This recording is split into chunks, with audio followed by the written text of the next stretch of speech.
Walt Disney once said, "All our dreams can come true if we have the courage to pursue them." The Disneyland Company is a company rich in theme park history, more specifically the one in Anaheim, California. This Disneyland park is the most important one because it has paved the way for all the other Disney theme parks and resorts that came after it. Disneyland parks have been around for almost 65 years and have continued to change under Walt Disney's promise. From the planning to the opening and Disneyland today, they have all continued to change to this day. So now let's dive right into the wonderful world of Disney. The idea of Disneyland came to Walt Disney when he was eating peanuts with his two daughters on a bench at Griffith Park's merry-go-round. Walt wanted a place where both kids and grown-ups can have fun together. So that's when the idea of Disneyland came to mind. In 1952, Wed Enterprises became a company. This company was made to make his dream of Disneyland a reality.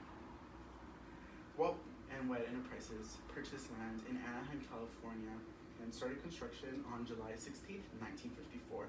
There, he started to build his magic kingdom that everyone can come and enjoy one day.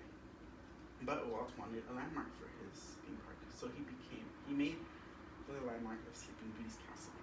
According to a blog called tourplanning.com, its article under the name of History of Disneyland Sleeping Beauty, it states, to make the castle appear taller than its 77 feet, architectures use a technique called forced perspective. To create this effect, features such as doors and windows are small-sized at the ground level, but are sized down smaller and smaller the higher up the structure goes.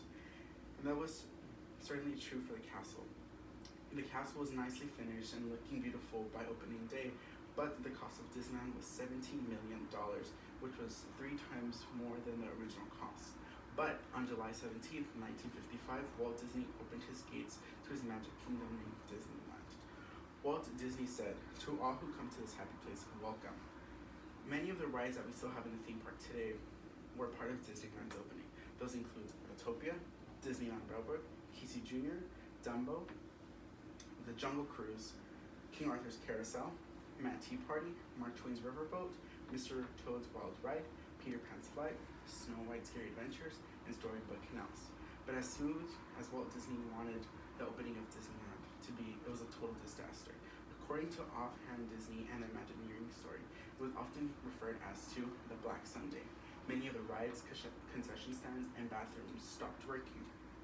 Lots of the cement was poured the day before Disneyland opened, so since it was really hot and it was one of the hottest days, many of the women's heels were sinking into the pavement just because it wasn't fully dried.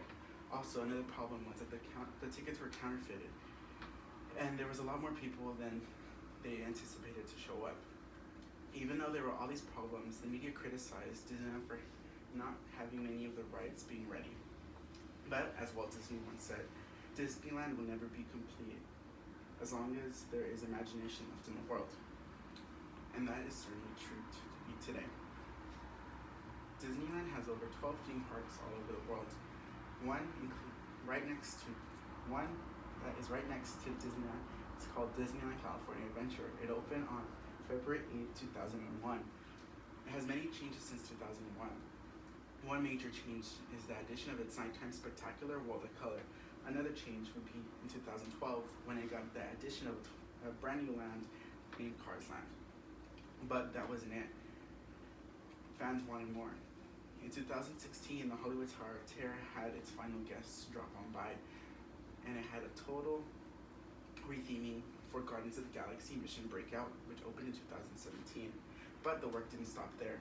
In 2016, Paradise Pier got a retheming and reopened as Pixar Pier in 2018. But that was only where the work started. The Galaxy Star Wars Edge was also another project that Imagineers brought to life at Disneyland. It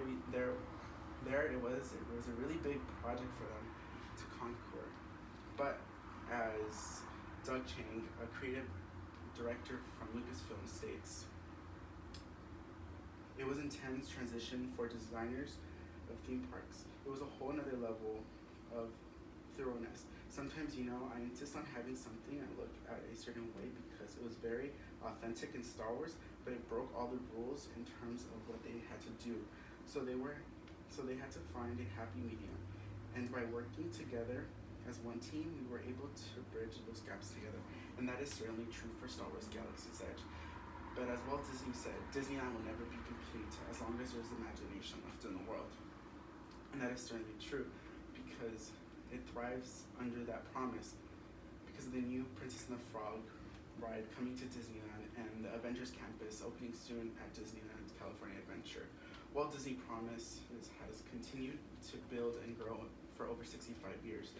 Whether it is the planning of Disneyland, the opening of Disneyland, or Disneyland, and the way we see it today, it will never be complete. Walt Disney always said, if you can dream it, you can do it. So make your own dreams come true.